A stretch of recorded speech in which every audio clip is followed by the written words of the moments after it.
5 bag making tips and tricks, guys, for preparation and design. You ready? Let's do this.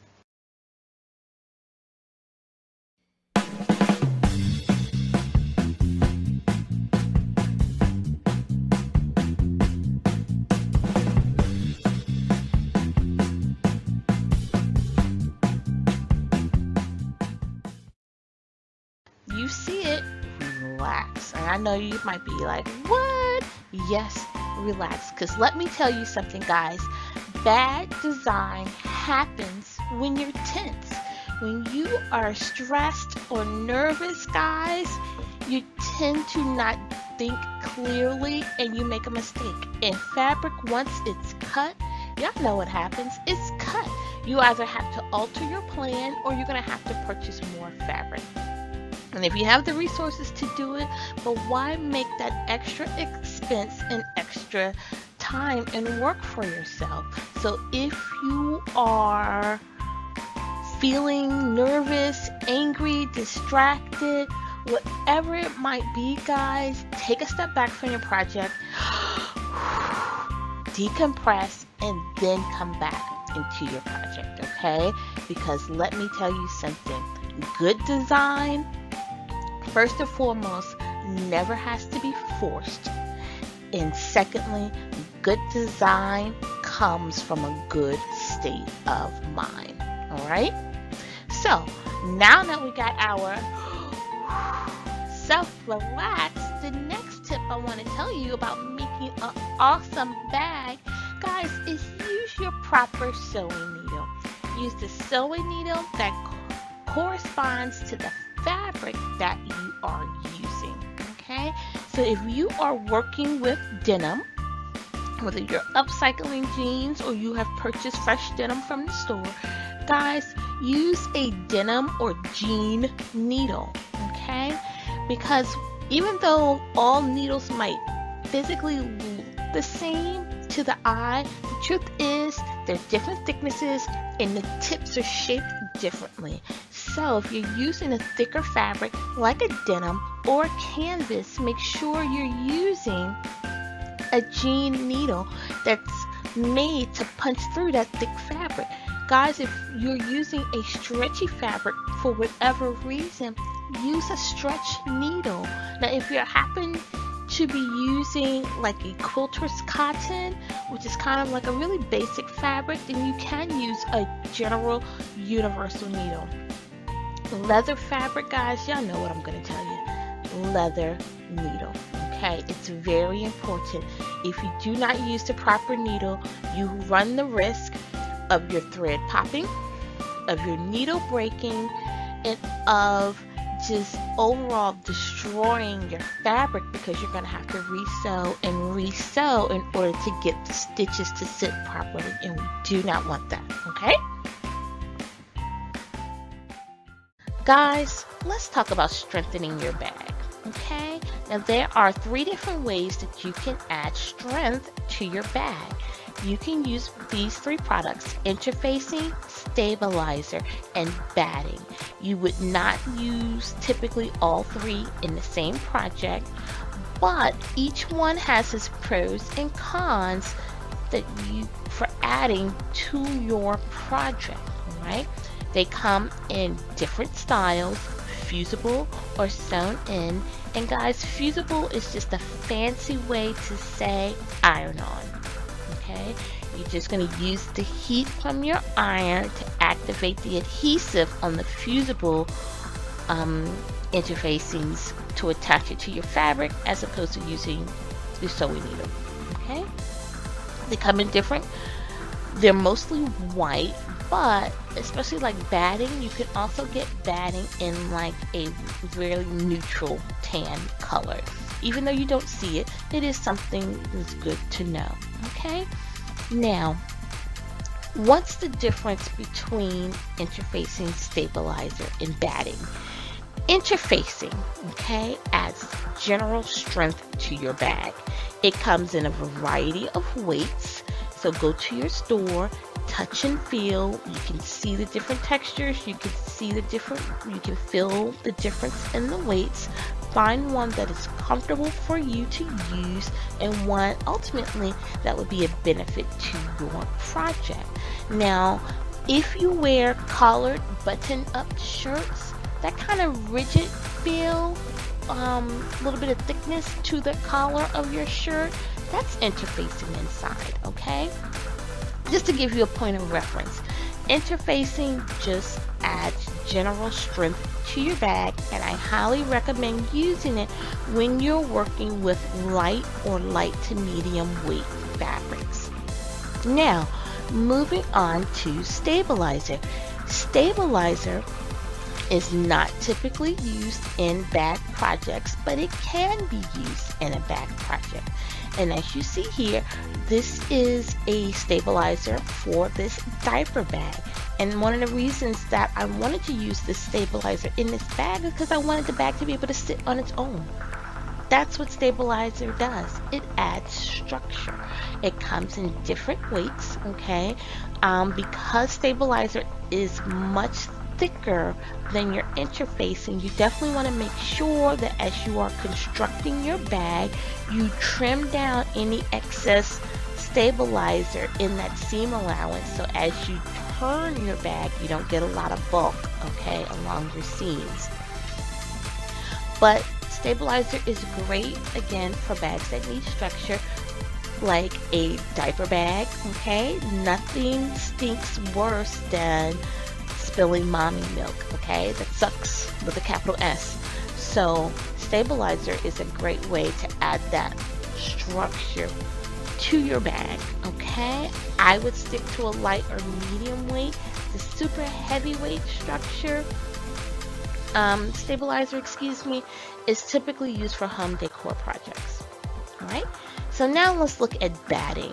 Why in the world would you use batting in a bag project? Isn't that normally for quilts? Well, typically yes, but batting is great when you just want a little bit of softness, okay? It is not something that you'll use in every bag project, okay?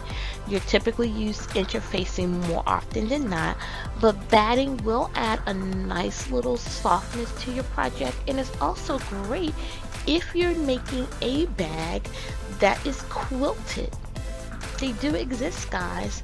So a nice lightweight batting will give you the softness and the look that you're looking for if you're making a quilted bag.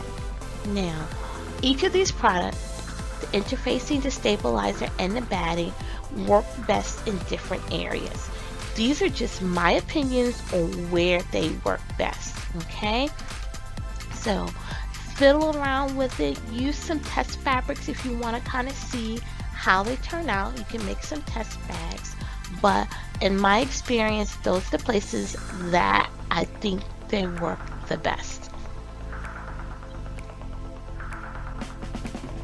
Alright guys, let's look at storage. Now, I am a firm believer that whatever project you make, okay, you need to add storage for the sheer functionality of it all, okay?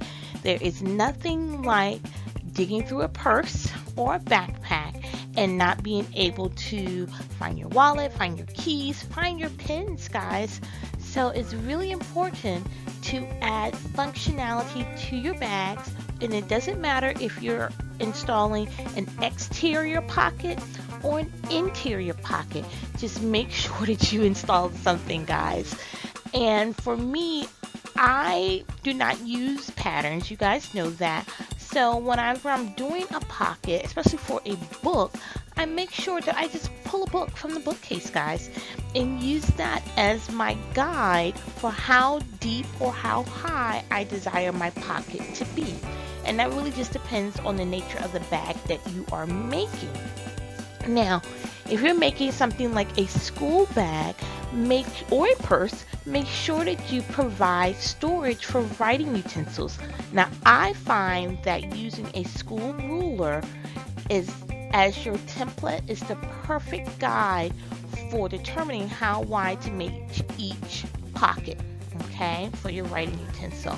So if you have 2 writing utensils you want to provide space for, you just make your pockets 2 ruler widths wide. It's really easy, okay?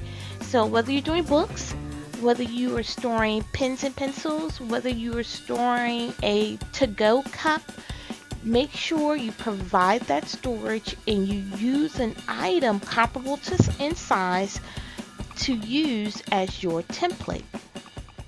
Now let's talk about adding some flavor, some detail to your project, okay? Now you can do that by adding applique, binding, ruffles and trim, or even creating your own custom bag straps. It's so easy to do. You don't have to stress out. Remember, rule number 1 is to relax. So let's look at applique. And applique really is just sewing one fabric on top of another fabric and using that top fabric as a detail. That essentially is what applique is. Now there is a whole art form to applique. We're not going to get into that, but the basics of it is whatever fabric you're going to use, okay, as your design element, make sure it is a sturdy fabric. If you need to add an interfacing to the back of it, do so. And we already talked about interfacing. If you're using a thicker fabric, you have the option of using interfacing or not. You're going to attach your decorative fabric using a zigzag stitch, a blanket stitch, or a straight stitch. Now I recommend that if you're using a straight stitch to install your applique, to use pinking shears on the decorative fabric so your edges don't fray. Okay, now moving on to binding.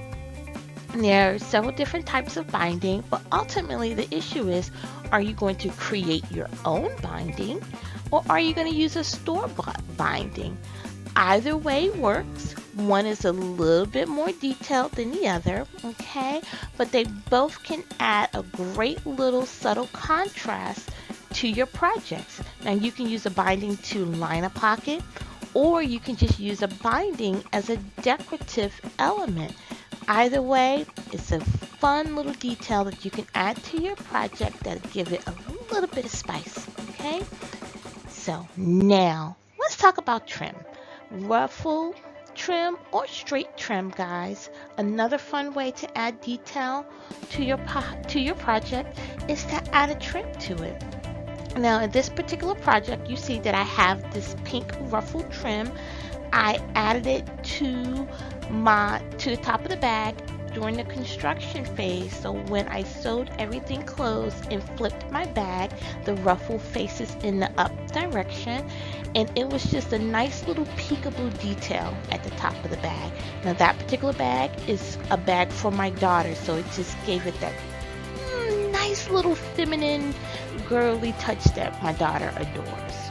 Okay, so making custom straps. Now you have the option of going to the store and getting pre-made straps. There's absolutely nothing wrong with that, but sometimes you might want a strap that matches the bag that you're making, or you might want to do a fun detail in your strap, and they are very easy to make, and we'll talk about making straps in the next video.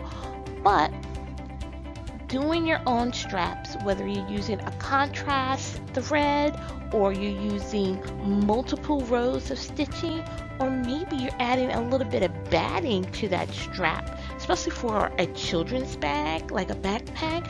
Adding batting to your straps gives comfort to the little ones, okay? So those are just some quick ways you can add a little bit of detail to your project and just make it uniquely your own.